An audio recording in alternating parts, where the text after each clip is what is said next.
But my role, Austin, is more than helping somebody buy a franchise. My mission is to help people get out of their comfort zone and do something just a little bit more. Just stretch that a little bit.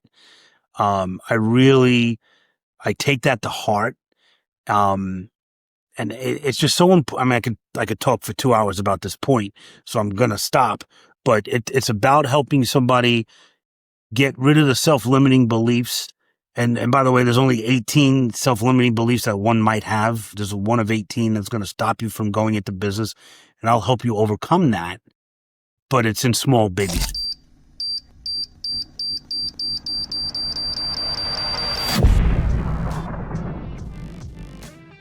Overpressure refers to the sudden increase in pressure above the surroundings caused by the wave generated when something explodes. It propagates outward from the origin, capable of causing impact, momentum, or disruption, depending on its intensity and distance. It is a critical factor in assessing the effects of a mission.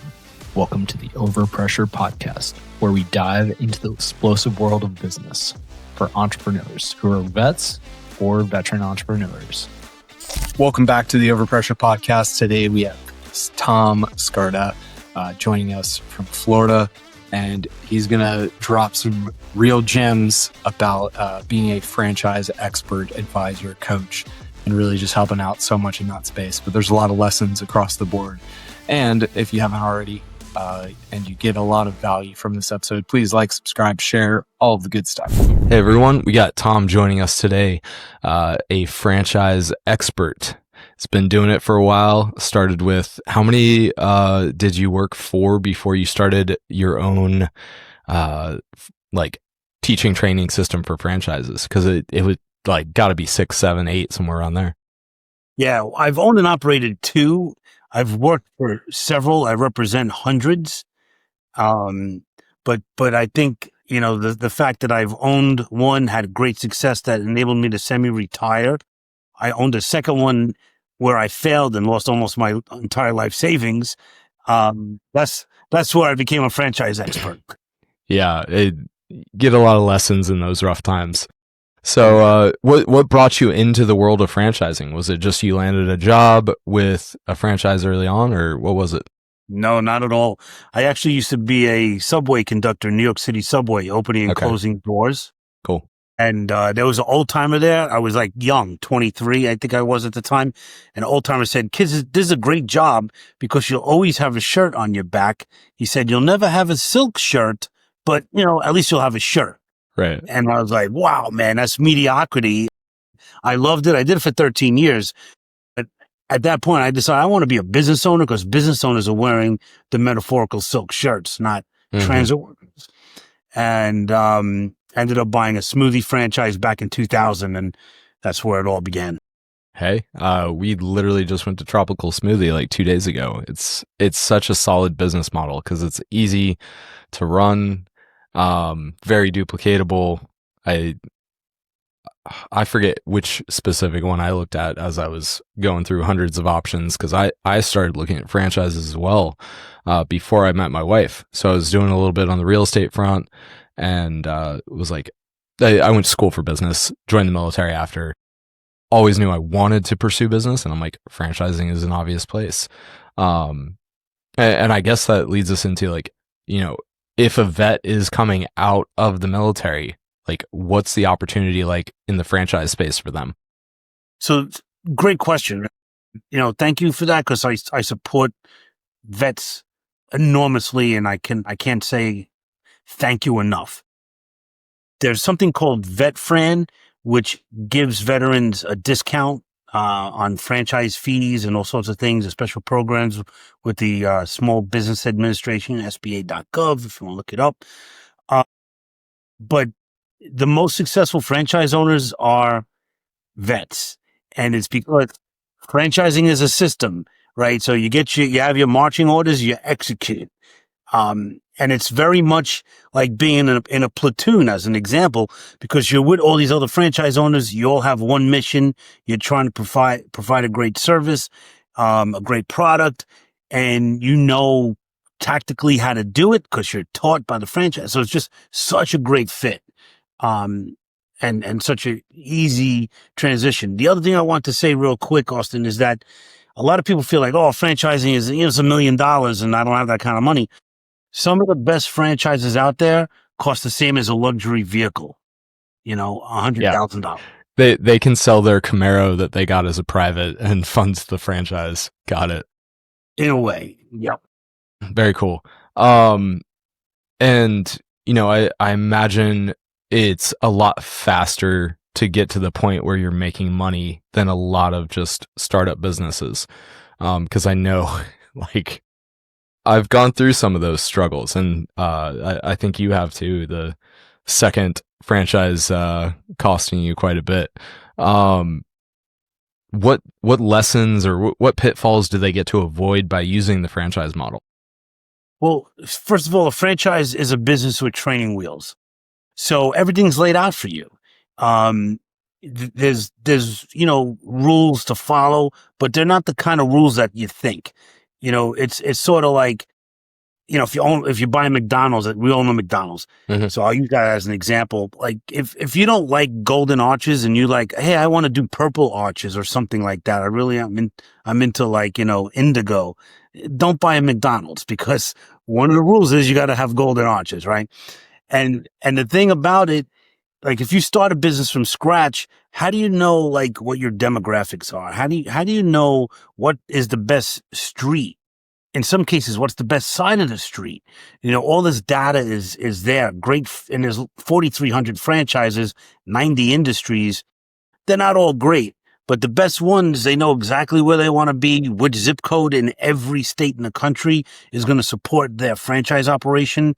They have it all. It costs hundreds of thousands of dollars to get that data, but they have it. So when you give them your zip code, they're like, okay, we want to be on this avenue heading towards the highway. It's like they know. So you have all that laid out for you. And then there's little things like you feel like, oh, you know what? I want to do billboards, down the freeway. Mm-hmm. And they might say, you know what? Billboards, we tried them. They don't work. We suggest that you don't do that, but maybe you do digital, on Facebook or something else. And you feel like, no, I feel strongly, I want to do that. Well, they'll be like, okay, you could do that. Let's see what happens. We don't recommend it. And you do it. And then you get 2 phone calls, one from your mom and one from your buddy saying, oh, I saw your billboard. So you avoid, like, although you're paying a franchise fee, so it seems like it's more expensive at the front end, which it kind of is. But in the long run, you save so much more money by not making tons of stupid mistakes. Yeah. I've made plenty of those mistakes. Me too. What are some, like, obviously there's the pathway where, you're working in the franchise or a similar franchise. In college, I worked for Silvermine Subs that was started by some guy who worked for Jimmy John's. And what's another way of looking at it? Say somebody doesn't have any industry experience when they're searching for like, what franchise is right for me? How can they make that decision? So great. Such a great question. And so many people get tripped up by that alone, because we're all taught this axiom that says, if you love what you do, you never work a day in your life. So people feel like, oh, I love golf. I should get into a golf franchise. And in 6 months, they end up hating golf. And now they don't have a business and they don't have a hobby either. So my recommendation is to figure out what your strong points are. Are you a gregarious person that likes to go out and talk to people, try to learn about them and try to help them figure out what they need? Then there's a certain kind of franchise for you. If you're the kind of person that's a wallflower and you rather not talk to people, you're more of a back office type person, there's a franchise for you that allows you to do that. So you have to be in love with the role of the owner, not the product or service so much. I mean, obviously you have to know the product and it's got to be something that's going to work. But at the end, that's the smallest part of the whole thing. The biggest part is, what is your role as the owner? And that's what I help people do, is figure that out. Wow. Yeah, that's a really good way of looking at it, because, I mean, at least what I've seen is a lot of business is similar. And it's, okay, what's your role in the company for us? Like, the different personalities have different strengths and like actually enjoy their position. Like somebody who's really good at numbers, being an analyst, or maybe on the franchise side, an accountant, or a financial advisor. And that's a powerful thing too, is being where you're good so that you can actually succeed. Yeah. And that brings up a really good point. You, in your LinkedIn profile, as I was stalking you, you had a line about passion and mission, and we're here to love, serve, and grow. And I absolutely love that. So how does that relate to somebody starting their own enterprise? So, first of all, I treat my franchise consulting business as a ministry, right? I'm helping people go to the next level in their life. I mean, at the end of the day, if it's God or Allah or just the universe that you believe in, you're here to go to the next level. Why? To help other people. So, you could have a great little job and be happy with that for 30 years and do that, or be a military career person. That's fine. Absolutely fine. But if you feel like an itch in your belly, like you want to do something more, franchising is a great vehicle for you to have just a greater impact on your community, on your family, all that kind of stuff. So it is almost like a calling when you feel like, oh, I want to start a business. Like, is it a franchise, or maybe you have an idea. Like, I know that there's a niche that's missing and I'm going to fill that. All power to you, man. Go for it. Because when you do that, you create more for the world at large. And that's what this is all about. Yeah. Providing value. So what's going on in your world now? Like, what are you mostly working on? Obviously, people are coming in with the intent of starting a franchise, or I assume probably needing help as well. Kind of how are you structured on your business side? So this past summer was my 20-year anniversary as a franchise coach. So I helped a lot of people, been doing this a long time. I've seen the good, the bad, and the ugly. And so my service is free of charge. I work like a recruiter for franchises. So I take people through a very pointed process to help them identify who they are. Because a lot of us, like for me, when I first started, I didn't know really who I was. Like, what's my strengths? I don't know. And then it helped me figure that out. I worked with somebody that does what I do back then, and that was back in 2000. And so we help you through that whole process. And a lot of times the result is do not buy a franchise because for whatever reason, Yeah. you don't have a personality for it, because you have to have a little chutzpah to be a business owner. There's no question about that. But my role, Austin, is more than helping somebody buy a franchise. My mission is to help people get out of their comfort zone and do something just a little bit more. Just stretch that a little bit. I take that to heart. And it's just so important. I mean, I could talk for 2 hours about this point, so I'm going to stop, but it's about helping somebody get rid of the self-limiting beliefs. And by the way, there's only 18 self-limiting beliefs that one might have. There's one of 18 that's going to stop you from going into business, and I'll help you overcome that. But it's in small baby steps. Absolutely. Moving forward and growing. The next thing, I'm blanking. JJ, edit this out. So what other ways do you help people? Obviously, you have the coaching and then facilitating the franchise purchase. Kind of what else have you done? So I've written several books. Of course, I wrote a franchise book called Franchise Savvy, which is really my stories, good and bad, and my instructions to people on, like, if we never talk, make sure like you don't make these 3 mistakes. There's a lot more than 3, but there's a few, like right off the bat, that, like I always say, if we're sitting together on a plane and it's going down, let me just say one thing: do not become infatuated with a franchise concept. When you're infatuated, you can't think straight. So you want to get it. You want to get into the belly of the business model, and not just all the like, oh, I love ice cream, so I'm going to get into an ice cream franchise because I love ice cream. That's not a reason to get into ice cream. Like, it's not a reason to get into golf. But I think my favorite book that I wrote was the very first one. It's called The Magic of Choosing Uncertainty. It's how to manage fear, embrace change, and live a fulfilled life. And that's like the biggest thing for people is like, they always say that death and taxes are the two certain things in life, and I disagree. Death, yeah, we're not getting out of that, but Right. you don't have to pay, right? You don't have to pay taxes. You might go to jail, but it's not a definite. You don't have to pay them. What is a definite is change. Change is always happening. And if you can embrace change and live like on the edge of your comfort zone, being willing to make changes and change your course, you have a mission and then you realize we can't get over that wall. We got to figure out something else. You got to change on the fly. And if you get used to that, and that's why military people are good for franchising and business ownership. You got to be able to make that change. And that's what the book is about, and how to get over phobias and things like that. But that's my biggest pride. And then lastly, I'll just say, I just dropped a new podcast. I've had the Franchise Academy podcast for 14 years, since 2014. So I'm sorry, that's only 11 years. I'm not good at math. That's why I'm in French. All right. But, we just dropped a new podcast, and I do it with a partner of mine. Her name is Melissa Lewis. She's a rock star in this world.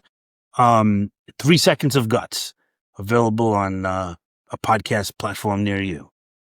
I'll also say that on the military side, I work with a former Navy SEAL by the name of Kevin Seif, who lives in San Diego, Encinitas, and he does something called Vetrapreneur.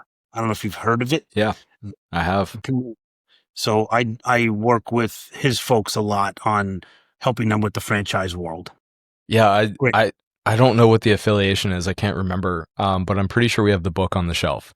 So if that's him, it could be a different one. But yeah, it's awesome to see the guys come out of the military and win. And like, obviously there's different paths for that. Yeah. Yes. What's the path for you moving forward? Like, what's next for you? I got to get my golf score down, but That's fair. For me, people always say I'm getting towards that time when I could retire, but I don't ever see myself retiring. I just want to be able to help people get to the next level.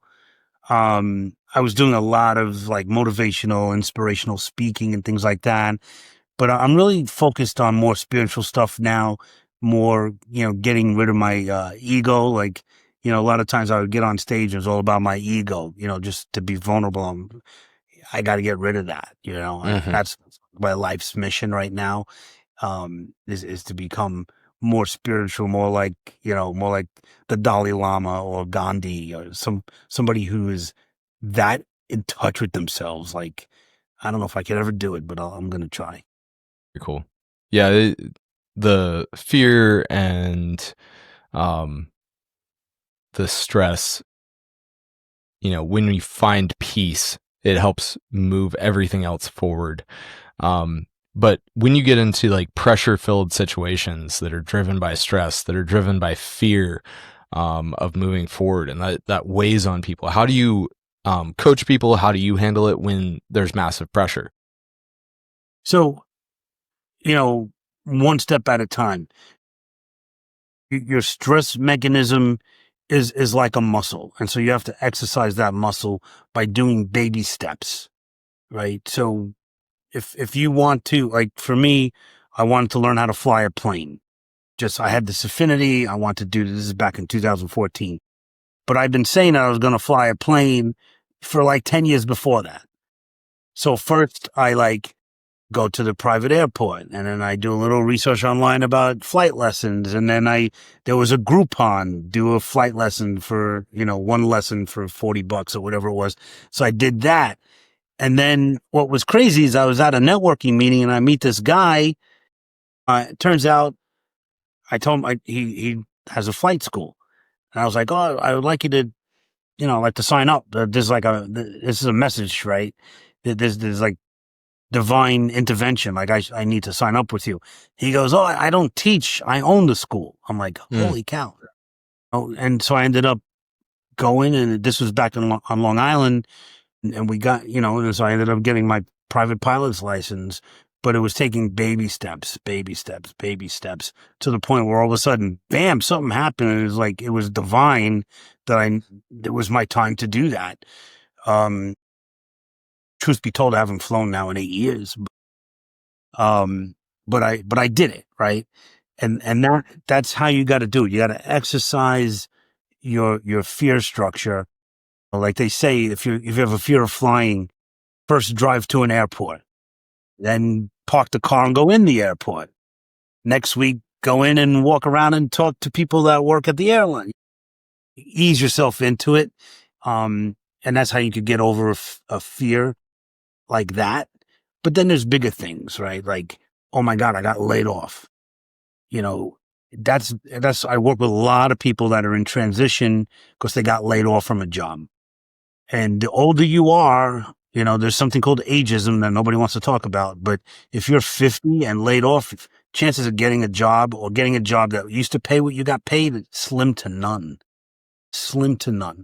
And so they call me and they're like, oh, maybe I should buy a franchise. And I'm like, well, we could talk about it, but you got to understand first, getting laid off is like having a death in the family. You go through stages of mourning. And so like they say, like if your spouse dies, don't go and date somebody, wait a year to make major changes, right? So same thing as what I tell people.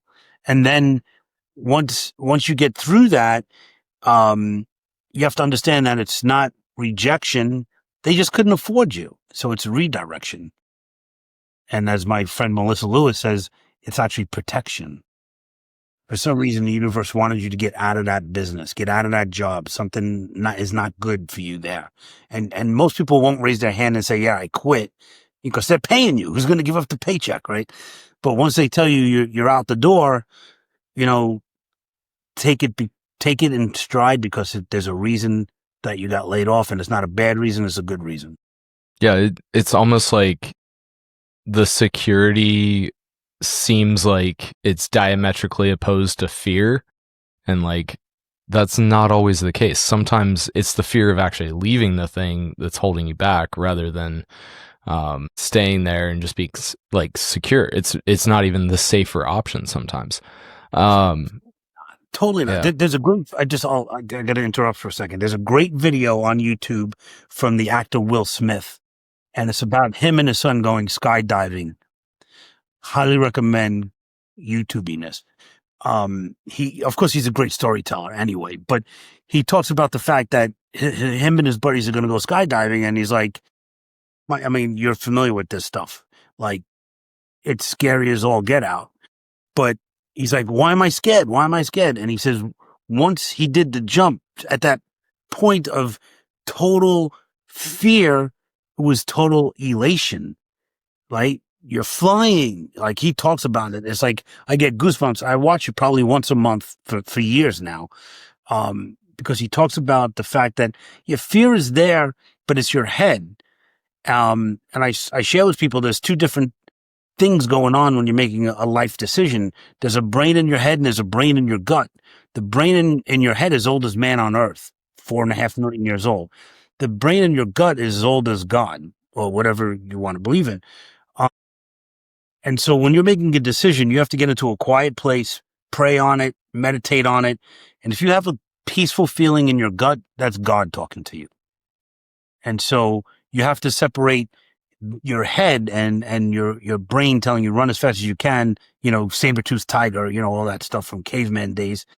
That's what's happening when that fear comes up, like, holy God, what am I going to do now? Like, everything changed, I lost my job, or my spouse left me, or, whatever. Just think on it, pray on it, and you'll get that answer. The next move will come. Very cool. What do you rarely get to talk about that you really enjoy? Probably this stuff. That's why I'm so like jumping up and down talking to you, because I love talking about this stuff. I love talking about the fact that all the fear that we have, I don't get to, like, I can't sit around with my buddies and talk about, hey, the thing you're scared of, it's because your mom put that in your head when you were 4 years old. People are like, what the, and it's your teachers, your preachers, your parents told you all these things to protect you because they love you, right? What's the, like, when you were growing up, what's the last thing your mom always said to you before you walked out the door? Be careful, right? And so it drummed it through your head. Be careful. Don't do anything crazy. Stay out of trouble. And so you color inside the lines when you should be coloring all over the page, because when you do that, you know, think about all the people that have made impacts on the world. They've done crazy things, which turned out to be unbelievable, life-changing experiences, not only for them, but for the whole world or the whole country. Yeah, it's incredible to see the backstory of people who have accomplished amazing things. Like, so often it is, oh wow, they went through this, they took this risk, and then 20 years later or 10 years later, it did pay off. But there's so few opportunities to see people in that first 8 years of just, you know, dragging yourself through the mud. But luckily, franchising eliminates some of that time because they've already proven the model. What do you think is important in the world right now that people need to hear? What's important to the world is that right now it feels like the world is falling apart at the seams right in front of our eyes. But I don't think it's any worse than it's ever been. It's just that we know about everything immediately. And so it feels overwhelming, but it's really not. You know, whether you like the current, you know, administration in Washington, they're gone in 3 years. You know, it's like, why are you getting so bent out of shape? Everything changes, man. Again, change, constant change. You know, that's what people need to really understand. You know, if we jump off this podcast now and throw on, you know, Google, you know, what happened in the news today, you're like, oh my God, I never want to go outside again. Like, we're getting shot in the streets and it's not like that. I went pretty deep down the Ray Dalio rabbit hole when he came out with his book about cycles. And that gave me so much perspective that everything is just part of another cycle. Because, I mean, we're a very young nation. And, you know, we've gone through a couple of cycles, but like there's like a 400-year cycle or something like that. And I'm like, we haven't even been around that long. And so it when you take yourself out of it, and I think this applies to business as well, when you take yourself that half step out of it and get perspective. This is one thing I'm thankful for the military for, is I got out of the United States a bunch of times and got perspective on how the rest of the world actually works.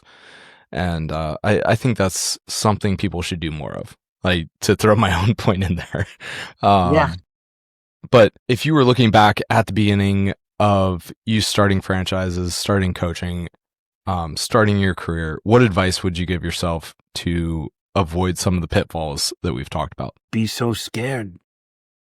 Do stuff that will shake up the world, right? Like, and I've done some things, and I've come to grips that, you know, my parents who loved me, and my mom is still alive and she lives 10 minutes away from me. I mean, still, she says to me, when are you going to get a real job? You know, it's like, and I embrace the fact that, you know, they're a generation, different way of thinking, old school, you know, and I'm not, and I'm no longer afraid to shake things up and do things my way, and give up the fact that I always used to care about what people thought about me. And I came to realize nobody gives a crap about me. They're too busy with themselves. So that's like the thing is, if you want to do something different, and if it's against the grain, if it's against the status quo, that's when you should definitely do it. You know, if it's just like, oh, you know, I hate my job, I'm going to go get another job, but you get pinged by a franchise consultant like me, that's divine intervention. You should take a look. Maybe franchising is not for you, but take a look. Do something different. It's not going to hurt. It's actually going to feel really good. Very cool. Well, if people want to find out more about franchising, or just want to connect with you, where can they find more information? So my website is thefranchiseacademy.com, which is also my name, tomscarda.com. It's the same website. So thefranchiseacademy.com. And there's a podcast, and now there's the new podcast. I have several books. I have an online training course, articles. I was writing for Entrepreneur Magazine for a while. So there's a lot of that kind of stuff. Whatever your mode of learning is, I got 200 videos on YouTube about franchising. So whatever you want to learn, however your mode of learning is, I got something. Very cool. And I don't know if you can answer this, but what's the worst franchise you've ever seen? God. So great question. The worst franchise I ever seen, there's two things. There's two things that make it bad. And it could be a combination of one. It's usually one or the other. One is, it's just a stupid concept. And I don't want to trash anybody, but it's just stupid. It's kitschy. Maybe it makes, it sounds fun, but it's trendy or faddish. It's going to be here today. It's going to be gone tomorrow. I guarantee it. And it's no way to, send your kids through college or whatever. So that's one thing. Stay away from kitschy, trendy, faddy things. The other thing is the franchise company or the founder of the franchise is just a scum bucket. They're just trying, I was talking to this one person that wanted to franchise a gym concept. And he said to me, I'm going to just charge $70,000 for a franchise fee and make a ton of money. I don't care if anybody succeeds. I just want the franchise fee. Well, that's a big problem. And so we vet the franchises. So we work, I said there's 4,300 franchise concepts. We work with very few. Maybe 5% of them. And those are the best of the best. We know who the owners are. We do deep background checks. We know the franchisees are happy. They're making money, which is always hand in hand. If they're making money, they're happy. If they're happy, that means they're making money. Yeah. Well, the stability aspect is so important, but having somebody good to work with, I think that's a universal lesson. No matter where you're at in life, find people you enjoy working with, and that makes it a lot better too. So, absolutely, it's been a pleasure talking with you, Tom, today, and we'll have to catch up again soon. If I ever decide to buy a franchise, I know where to go. Appreciate that. Thank you so much. This has been an honor. It's been a pleasure, and I wish you all the best of luck on this endeavor you're on. It's awesome. Thank you, Tom.